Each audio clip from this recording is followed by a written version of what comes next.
Breaking news మద్యం కుంభకోణం కేసులో మాజీ మంత్రి నారాయణ స్వామికి సిట్ మరోసారి నోటీసులు ఇచ్చింది. విజయవాడలోని సిట్ కార్యాలయంలో విచారణకు రావాలని నోటీసులు ఇచ్చారు. నిన్న తిరుపతి జిల్లా పుత్తూరులోని ఆయన నివాసానికి వెళ్లి 7 గంటల పాటు ప్రశ్నించిన సిట్ అధికారులు 100కు పైగా ప్రశ్నలు అడిగారు.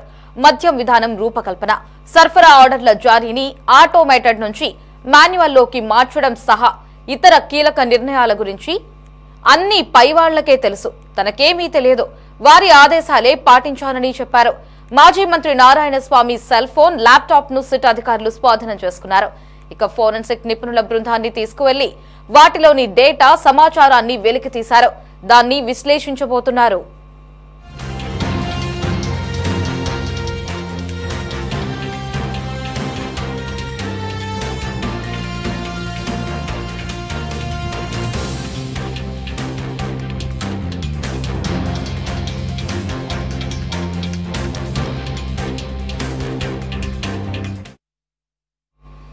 దీనిపై మరిన్ని అప్డేట్స్ ని మా రిపోర్టర్ గాలిబ్ ఫోన్ లో అందిస్తారు. గాలిబ్, చెప్పండి, నిన్న సుమారు 7 గంటల పాటు మాజీ డిప్యూటీ సీఎం, ఎక్సైజ్ శాఖ మంత్రిగా ఉన్నటువంటి నారాయణ స్వామిని సిట్ అధికారులు విచారించారు. తాజాగా మరోసారి విచారణకు హాజరు కావాలి అంటూ కూడా సిట్ అధికారులు నోటీసులు జారీ చేసినట్లుగా తెలుస్తోంది. పూర్తి అప్డేట్స్ ఏంటి?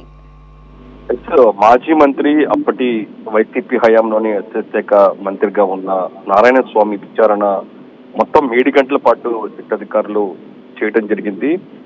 ఈ విచారణలోని పలు కీలకమైన ప్రశ్నలను సిట్ అధికారులు నారాయణ స్వామి ముందు ఉంచారు. పాలసీల మార్పు, ముడుపులపై ప్రశ్నలను దాదాపు 100 ప్రశ్నలను వేసినట్లుగా తెలుస్తుంది. అయితే నారాయణ స్వామి అన్ని వాళ్లే నిర్ణయించారు, తనకి ఎటువంటి సంబంధం లేదు, పైవారు చెప్పినట్టే చేశానంటూ కూడా ఆయన కొన్ని ప్రశ్నలకు జవాబు ఇచ్చినట్లుగా మనకి సమాచారం అందుతుంది.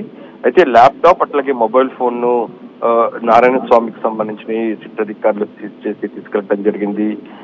బాడీ కెమెరాలు ధరించి ఇంట్లోకి మొత్తం రికార్డ్ చేసిన అధికారులు మద్యం పాలసీపై నారాయణ స్వామిని పూర్తి స్థాయిలో విచారణ చేయడం జరిగింది.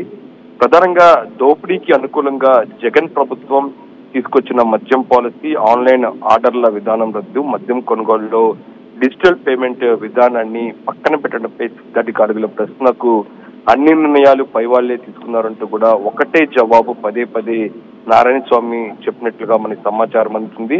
ఈ నేపథ్యంలో లిక్కర్ స్కామ్ కీలక సూత్రధారి రాజకేశ్వరరెడ్డి, ఇతర నిందితులు ఇచ్చిన వాంగ్మూలం ఆధారంగా ప్రశ్నలు వేసినా ఆయన స్పందనలో మాత్రం తేడా లేదనేది కూడా మనకు తెలుస్తుంది. అయితే గత నెలలో నోటీసులు ఇచ్చి విచారణకు పిలువగా అనారోగ్య కారణాల సాకుగా చూపించి నారాయణ స్వామి విచారణకు డుమ్మా కొట్టారు. అయితే అప్పట్లో నారాయణ స్వామి ఇంటికెళ్లి ప్రశ్నించారు. ఇప్పుడు మరోమారు ఆయన అదనపు ప్రశ్నలతోని పుత్తూరు వెళ్లి చిట్టాధికారులు ప్రశ్నించు, ఎక్కువ ప్రశ్నలు తెలియదు, గుర్తు లేదు, మర్చిపోయా అనే బదులు మాత్రమే నారాయణ స్వామి ఇచ్చినట్లుగా మనకి చిట్టాధికారుల నుంచి కూడా సమాచారం అందుతుంది.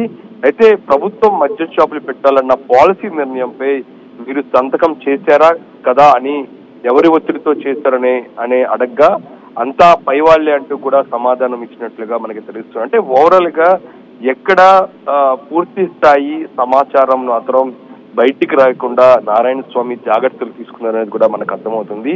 ఈ నేపథ్యంలో సిట్ అధికారులు మొత్తం 7 గంటల పాటు ప్రశ్నించిన తర్వాత మరోసారి ఆయన్ని ప్రశ్నించే అవకాశం ఉన్నట్లుగా తెలుస్తుంది. దానికి సంబంధించి కూడా విచారణకు రమ్మని కూడా నోటీసులు ఇచ్చారు.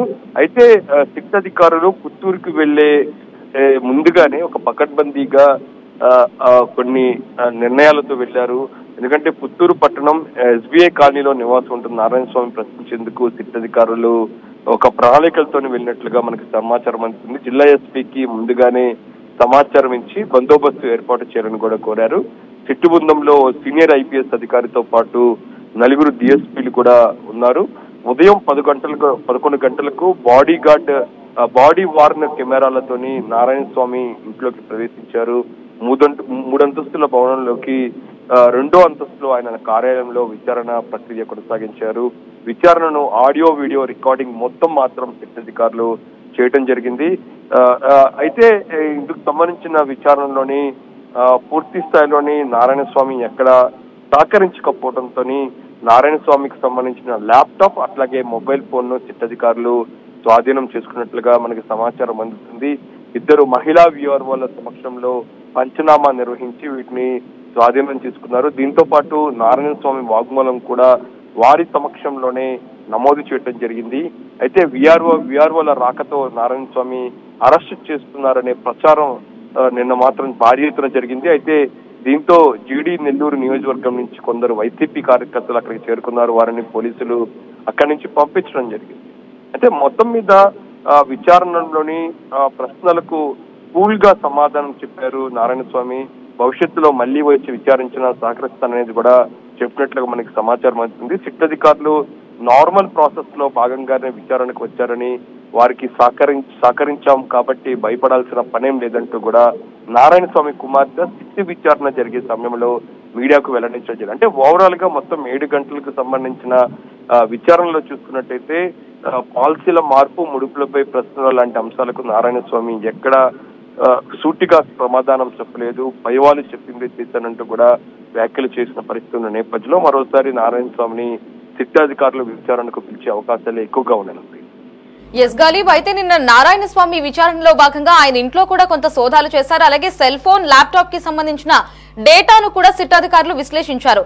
ఈ మద్యం కుంభకోణానికి సంబంధించి ఏదైనా కీలక సమాచారం ఏమైనా దొరికిందా సిట్ అధికారులకి?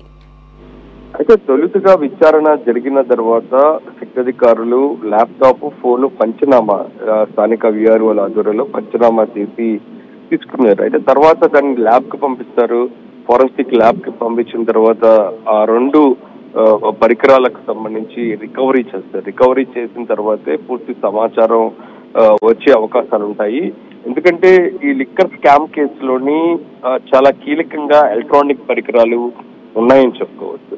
ఎందుకంటే ఈ కేసు మొత్తం ముందుకు వెళ్ళటానికి సిట్ అధికారులకు ఈ ఎలక్ట్రానిక్ పరికరాలు, మొబైల్స్ అండ్ ల్యాప్టాప్స్, ట్యాబ్స్ లాంటివి చాలా ఉపయోగపడ్డాయి. ఈ కేసులోని కీలక ఆధారాలు కూడా మారిన పరిస్థితి ఉంది. ఈ నేపథ్యంలో ప్రస్తుతం నారాయణ స్వామికి సంబంధించిన మొబైల్, ల్యాప్టాప్ లాంటి పరికరాల్లోని ఖచ్చితంగా రికవరీ చేస్తే మరింత సమాచారం బయటికి వచ్చే అవకాశం ఉన్నట్లుగా సిట్ భావిస్తుంది. అయితే నారాయణ స్వామి ఒకవేళ వాటిని డిలీట్ చేసినా సరే అత్యాధిక టెక్నాలజీ ఉన్న సాఫ్ట్వేర్ తోని వాటిని వెనక్కి తీయొచ్చు, రికవరీ చేయొచ్చు. రికవరీ చేసిన తర్వాత పూర్తి డేటాను సిట్ అధికారులు చూసే అవకాశాలు కనబడుతున్నాయి. ఖచ్చితంగా దీంట్లోని ఏదైనా ఈ లిక్కర్ కేసుకు ముడిపడి ఉన్న అంశాలు ఉంటే ఖచ్చితంగా నారాయణ స్వామికి సంబంధించి కూడా నిందితుడిగా మార్చే అవకాశాలు ఉన్నట్లుగా సిట్ భావిస్తుంది. అయితే ప్రస్తుతం నిన్న ఫార్మాలిటీగా తాము విచారణకు వచ్చామనేది మాత్రం సిట్ అధికారులు చెప్తున్నారు. ఈ నేపథ్యంలోని సిట్ అధికారులు ప్రస్తుతం ఈ ఫోన్ తో పాటు ల్యాప్టాప్ 2 కూడా విజయవాడ తీసుకొచ్చారు. విజయవాడలోని ఫోరెన్సిక్ ఏదైతే ఉందో ఫోరెన్సిక్ ల్యాబ్ కు పంపించిన తర్వాత పూర్తిగా రికవరీ చేస్తే గానీ ఇందులో సమాచారం బహిర్గతం అవుతుంది. ఖచ్చితంగా కీలకమైన సమాచారం ఉన్నట్లుగా సిట్ అధికారులు భావిస్తున్నారు. Hari right Ghalib, thanks for the updates.